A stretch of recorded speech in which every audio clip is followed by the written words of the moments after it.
అందరికీ వందనాలు. నా దేవుడు మిమ్మల్ని మీ కుటుంబాలను నిండారులుగా తీసుకుని దీవించనుగాక. ఈరోజు ఒక వాక్యాన్ని చదువుకొని ముందుకు నడుద్దాం. అందరూ కూడా దేవుని మాటలు శ్రద్ధగా వినాలని, దేవుని సన్నిధిలో మనమందరం కూడా కడివైతులు కూడుకొని దేవుని నామాన్ని మనం ఉచ్చరించే వారం ఉండాలని దేవుని ఉండే లేఖనాలు బట్టి కొన్ని మాటలు మనం తెలుసుకుందాం. ఈరోజు దేవుడు మనతో మాట్లాడుతున్న మాట ఏంటంటే, దేవుని వీటిని సంపాదించుకోమంటున్నాడు. దేవుని ఎదుట మనం వీటిని సంపాదించుకుంటున్నాము, ఏటిని వదులుకోవాలో కొన్ని మాటలు తెలుసుకుందాం. 1 తిమోతి పత్రిక 6వ అధ్యాయము 11వ వచనాన్ని నేను చదువుతున్నాను. అందరూ కూడా బైబిల్ ఉంటే తీసి చదవండి, దేవుడి దీవెనలు పొందుకోండి. 1 తిమోతి పత్రిక 6వ అధ్యాయము 11వ వచనం. దైవజనుడా, నీవైతే వీటిని విసర్జించి నీతిని, భక్తిని, విశ్వాసమును, ప్రేమను, ఓర్పును, సాత్వికమును సంపాదించుకుంటూ ప్రయాసపడము అంటున్నాడు.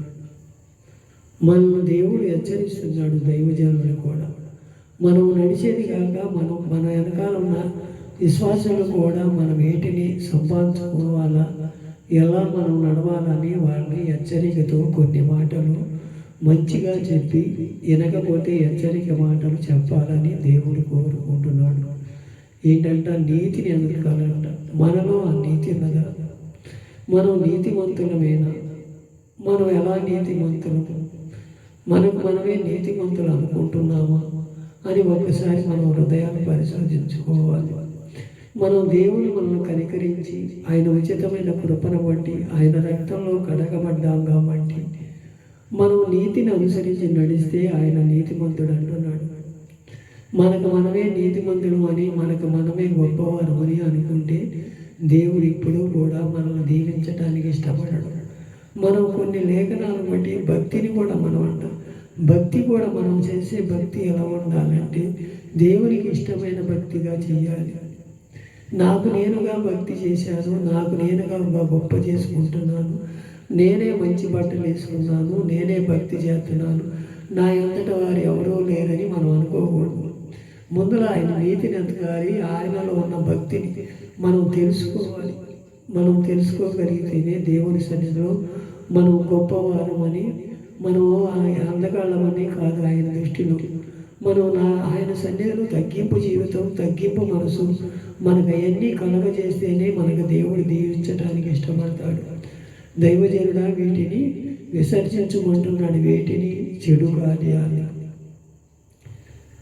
మనలో ఉన్న దుష్టత్వాన్ని, మనలో అహంకారత్వాన్ని, మనలో అసూయను, మనలో ప్రేమ లేని వారిని వీటిని సర్జించమంటున్నాడు. మనలో ఎప్పుడు అశాంతి వస్తుంది?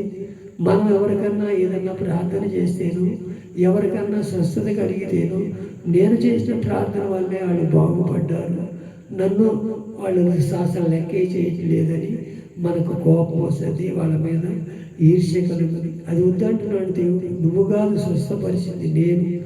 నా నామమును బట్టి వాళ్ళు స్వస్థపరచబడగలిగారు. వారిని నీవు అంత అసూయగా చూడవసరం. నువ్వు దాన్ని తీసేసుకో కడుపులో నుంచి. నువ్వు ఎప్పుడూ కూడా వాళ్ళ భక్తిని, నీతిని చూడు. వాళ్ళేదో నీకు నమస్కారం పెట్టలేదు, అయ్యగారు వందనాలు చెప్పలేదని, వీటి గురించి నువ్వు ఆలోచన చేయొద్దని దేవుడు లెక్కలప్ప చెబుతున్నాడు. ఆయన ఏంటంటే ప్రేమను ముందర విశ్వాసంలో వాళ్ళు నడవాలి, విశ్వాసంలో నుంచి ప్రేమలోకి రావాలి. అదే ఆయన కోరుకుంటున్నాడు. నా విశ్వాసాన్ని కాపాడుకున్నాను, నా పరుపు కొడగొట్టించానని ఆయన తిమోతి ఎలా చెప్పగలిగాడో అలా చెప్పగలగాలి. అందరూ కూడా మన విశ్వాసంలో పెంచాలని ఓర్పు ముందర వాళ్ళకి కావాలి. ముందర ఈ పని మనం చేస్తే, ఓర్పుగా చేస్తే, సహనంగా చేస్తే దేవుడు ఏదో ఒక రోజు మనకి కార్యం చేస్తాడని దేవుని సన్నిధిలో నిలబడి ప్రార్థన చేయాలి. ఏదన్నా అప్పటికప్పుడు ప్రార్థన చేస్తే వెంటనే జరగకపోతే వాళ్ళకి మనకైనా సరే, మనకి ఎప్పుడుగా మనకన్నా ఎవరికన్నా మనకన్నా ముందులిస్తే మనకే కోపం వచ్చేస్తే అది ఉండకూడదు. దేవుని ఎదుట దేవుడు మనకి ఏది సిద్ధపరిస్తే అది ముందుగానే సిద్ధపరిచించాడు. అది ఎవరో కూడా తీసివేయలేరు, ఎవరు కూడా దాన్ని మన దగ్గర నుంచి లాక్కోలేరు. దేవుడు ఇష్టానికి మొదలెట్టాడంటే మనకి ఎవరు కూడా దాన్ని ఆపలేరు. అప్పటి వరకు మనం ఓపితో కనిపెట్టితే దేవుడి దేవుళ్ళు పొందుకుంటాం. వాళ్ళ సాత్వికులు కానీ సంపాదించుకోవాలంట నిదానంతో, ఒకరి ఎడల ఒకరు సాత్వికంతో ఉండాలి.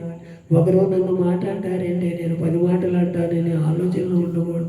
నన్ను ఒక దెబ్బ కొట్టారంటే నేను 10 దెబ్బలు కొడతానని ఆలోచనలు మనం ఉండకూడదు.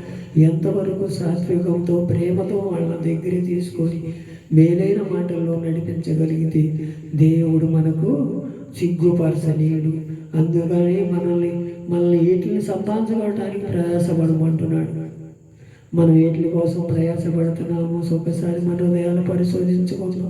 మన హృదయాలు పరిశోధించుకొని, అయ్యా నాలో ఈ అహంకారం ఉన్నదయ్యా, ఈ పొగరపోతతనం ఉన్నదయ్యా, ఈ దురుసుతనం ఉన్నదయ్యా, నాలోంచి తీసివేయమని దేవుని ఎదుట మనం ఒప్పుకోగలిగితే దేవుడు మనల్ని దీవించి ఆశీర్వదిస్తాడు.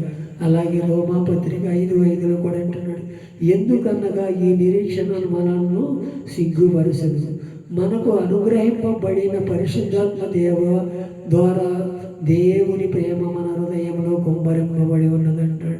దేవుని ప్రేమ మనలో ఎప్పుడూ కూడా మన హృదయంలోనే ఉంటుంది. మన హృదయంలో నేను నివాసం చేస్తానన్నాడు. నీ హృదయం అనే దేవాలయాన్ని నాకు నీ హృదయంలో నేను నివాసం చేస్తాను.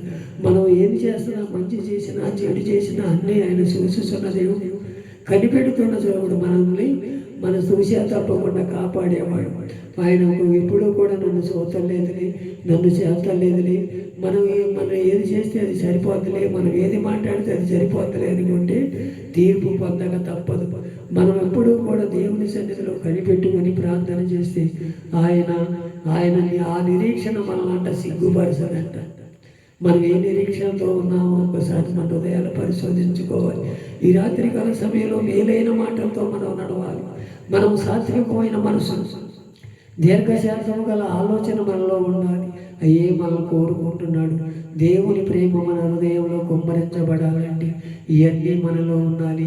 నీతి, భక్తి, విశ్వాసం, ప్రేమ, ఓర్పు, సాత్వికం సంపాదించుకుంటే అదే మనకు దేవుని ఎదుట మనం నీతిని కనబరిచిన వాళ్ళం అవుతాం. అదే అంటున్నాడు ఇప్పుడు, పరిశుద్ధాత్మ దేవుని ప్రేమ మన హృదయంలో కుమ్మరింపబడుతుంది. అప్పుడే మనకు కుమ్మరించబడుతుంది. అప్పుడే మనం దేవుని సన్నిధిలో వెదకగలుగుతాం. అంతవరకు మన ఆలోచనలు బట్టి, మన అహంకారాన్ని బట్టి, మనం చేసే పనుల బట్టి మనము నీతిమంతులు అని మనమే డబ్బులు కొట్టుకోవాల్సిన. దేవుడు మనల్ని సిగ్గుపరచకుండా ఉండాలంటే ముందర మనం నీతిని ఎతకాలి, భక్తిని ఎతకాలి, విశ్వాసాన్ని ఎతకాలి, ప్రేమను ఎతకాలి, ఓర్పుని, సాత్వికాన్ని. ఇవన్నీ మనలో ఉంటే దేవుడు మనల్ని ఇవన్నీ సంపాదించుకుంటే ఆయన నిరీక్షణ మనల్ని సిగ్గుపరచకుండా ఉంచుద్దంట. అదే మనం సంపాదించుకుని దేవుని ఎదుట మనం గొప్ప కార్యాలు చూడగలుగుతాం. అలాగే సామెతలు 15:4 కనుకుంటున్నాడు, సాత్వికమైన నాలిక జీవమోక్షము, దానిలో కుటిలతో ఉండి నేలత ఆత్మకు భంగం కలుగునట్టున్నాడు. అదంతా నాలిక కూతంత ఉంటుంది. మన ఈపిని పాడు చేయాలన్నది, మన నీతి మార్గంలో నడిపించాలన్నది, మనల్ని తండించాలన్నది, చెడు మార్గంలో నడిపించాలన్నది.